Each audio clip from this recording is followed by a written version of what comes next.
कदम बढ़ाना है तो रुकने का नाम न लो, कदम बढ़ाना है तो रुकने का नाम न लो, मत बैठो थक कर तुम जब तक विजय पताका थाम न लो। Hello guys, my name is JB sir और आप देख रहे हैं अपना प्यारा सा YouTube channel JB sir classes. So guys, आज की क्लास में हम लोग स्टार्ट करने जा रहे हैं क्लास 9th का फिजिक्स। क्लास 9th फिजिक्स का फर्स्ट चैप्टर है motion. So first of all we have to understand what do you mean by motion. Motion क्या होता है? तो motion is a relative term. Motion को तब तक हम लोग डिफाइन नहीं कर पाएंगे जब तक कि एक फ्रेम ऑफ रेफरेंस को हम लोग कंसीडर नहीं करते हैं।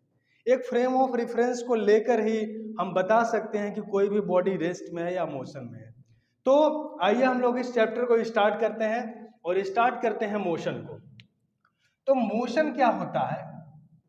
Motion and rest. Motion and rest. तो मोशन का सिंपल सा मतलब होता है when the position of body change with respect to time, when the position of a body with respect to time is changed, called in motion। जब किसी भी body का टाइम के रिस्पेक्ट में पोजीशन चेंज होता है तो that is called in motion state. And when the position does not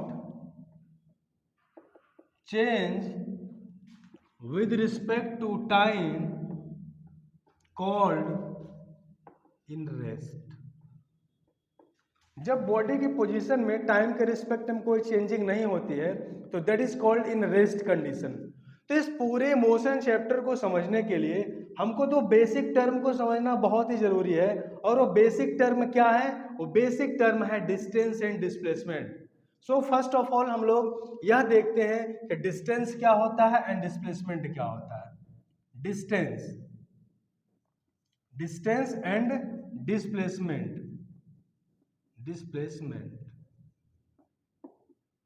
distance क्या होता है? During a motion of a body, actual path covered by a body is called the distance covered by the body। actual path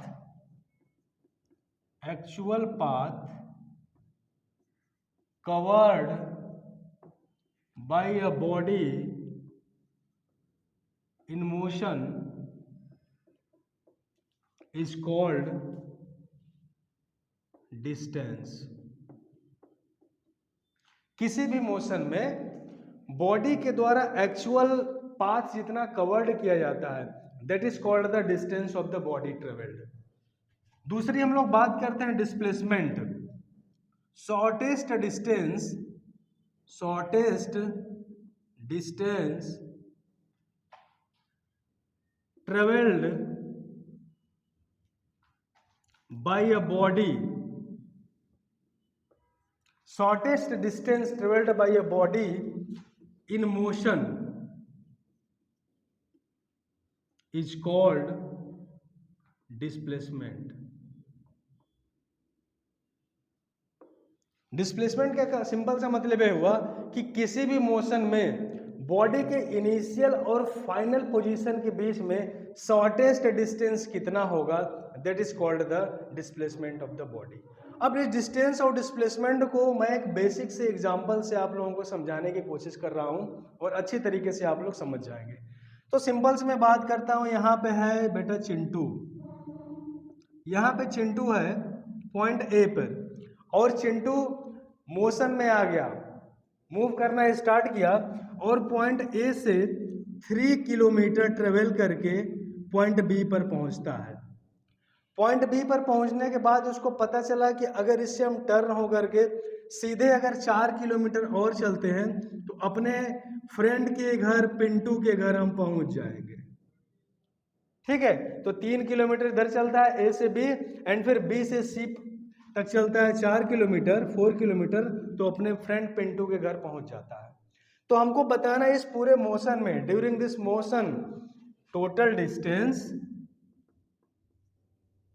and displacement.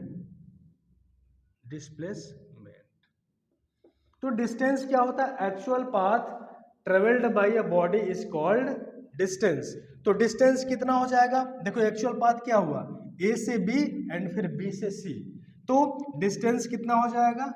A B plus B C, A B plus B C. A B कितना है?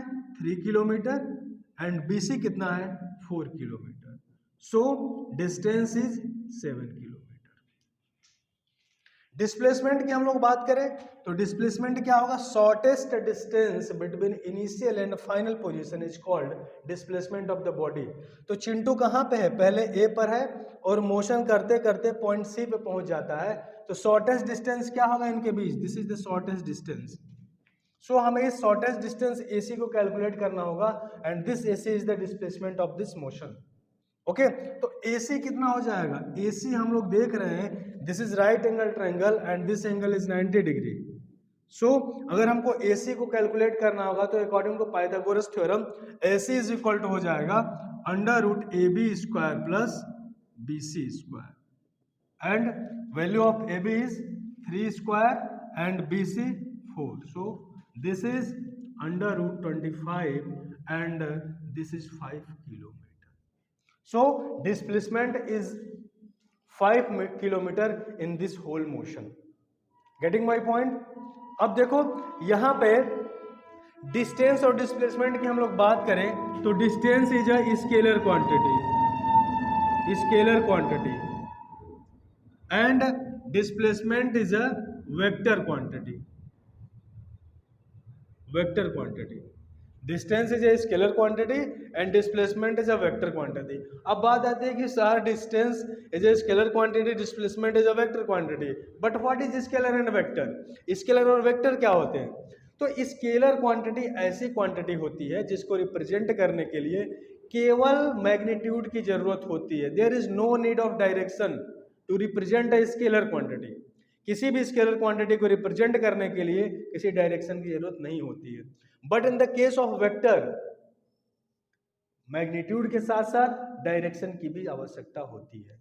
Okay, तो distance scalar quantity होती है और displacement is a vector quantity. तो इस motion में हम लोग क्या देख रहे हैं? डिस्टेंस हमारा आ गया 7 किलोमीटर एंड डिस्प्लेसमेंट आ गया 5 किलोमीटर। एक और एग्जांपल हम आप लोगों के लिए लेते हैं। चलिए क्वेश्चन नंबर 2 हम लोग यहाँ पे देखते हैं कि एक सर्कुलर ट्रैक है और इस सर्कुलर ट्रैक का रेडियस दिया हुआ है R।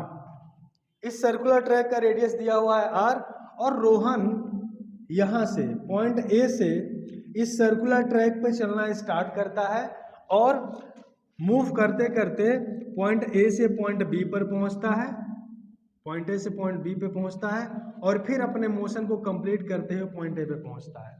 तो हमको इन दोनों कंडीशन में, दोनों सिचुएशन में डिस्टेंस एंड डिस्प्लेसमेंट को कैलकुलेट करना है। ओके, ठीक है। तो फर्स्ट हम लोग देते हैं motion from A to A, यानी कि रोहन A से मोशन करते करते फिर A पर आ गया रोहन। तो इस कंडीशन में डिस्टेंस कितना हो जाएगा? डिस्टेंस हो जाएगा actual path travelled by the body. तो एक्चुअल पाथ क्या हो जाएगा? Actual path, this is the curved path travelled by a body.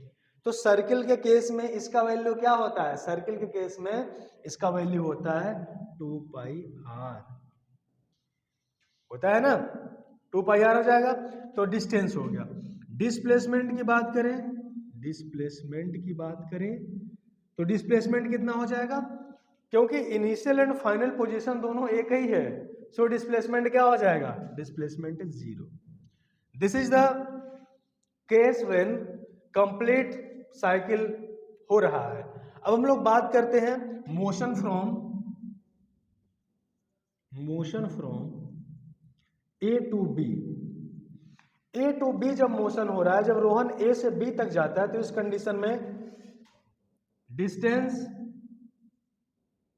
Distance कितना हो जाएगा, this curved path travelled by the body, यहां से लेकर के यहां तक, यानी कि सेमी सर्कुलर पाथ। तो पूरे सर्किल के लिए पूरा डिस्टेंस कितना कवर्ड किया था, 2 पाई आर। तो सेमी सर्किल के लिए कितना हो जाएगा, 2 पाई आर अपॉन 2। तो this is pi R, this is the distance. And displacement कितना हो जाएगा, डिस्प्लेसमेंट कितना हो जाएगा, देखो डिस्प्लेसमेंट में shortest distance between initial and final position. तो this is the shortest distance between initial and final position. So this value is small r and this is the radius of the circular path, circular track, so this is also small r. so displacement कितना हो जाएगा, r plus r is equal to 2r. तो यहां पर हम लोग क्या देख रहे हैं कि डिस्टेंस आ गया हमारा पाई आर एंड डिस्प्लेसमेंट आ गया 2r। यहां पे एक सिंपल सा क्वेश्चन बनता है कि सर क्या ऐसी कोई सिचुएशन होती है जिसमें कि बॉडी का डिस्प्लेसमेंट और डिस्टेंस दोनों इक्वल होता है। तो हाँ, ऐसी सिचुएशन होती है जब बॉडी स्ट्रेट लाइन मोशन करता है, उस कंडीशन में स्ट्रेट लाइन एंड यूनिडायरेक्शनल, जब बॉडी का motion straight line and unidirectional होता है, उस केस में डिस्टेंस एंड डिस्प्लेसमेंट दोनों इक्वल होते हैं। जैसे सिंपल से एग्जांपल हम लेते हैं, दिस इज पॉइंट ए और इस पॉइंट ए से कोई कार है, मोशन करना शुरू किया और इस पॉइंट बी पर आ गया। यहां पे कोई कार है, चलो कार हम लोग ऐसे बना लेते हैं, दिस इज द कार, ठीक। पॉइंट ए से मोशन करना शुरू किया, पॉइंट बी पर आ गया और 5 किलोमीटर ट्रेवलिंग किया। तो इस कंडीशन में ए से बी तक आने में डिस्टेंस कितना कवर किया, डिस्टेंस हो गया 5 किलोमीटर एंड डिस्प्लेसमेंट कितना हुआ, डिस्प्लेसमेंट हो गया 5 किलोमीटर। तो हम लोग क्या देख रहे हैं, अगर बॉडी का motion straight line and unidirectional है तो उस कंडीशन में बॉडी का डिस्टेंस एंड डिस्प्लेसमेंट दोनों इक्वल होगा। सो आई होप आप लोगों को डिस्टेंस एंड डिस्प्लेसमेंट का बेसिक इंट्रोडक्शन और बेसिक चीजें सारी समझ में आए होंगे। नेक्स्ट क्लास में हम डिस्प्लेसमेंट और डिस्टेंस से रिलेटेड कुछ न्यूमेरिकल क्वेश्चंस करेंगे। Okay, thank you.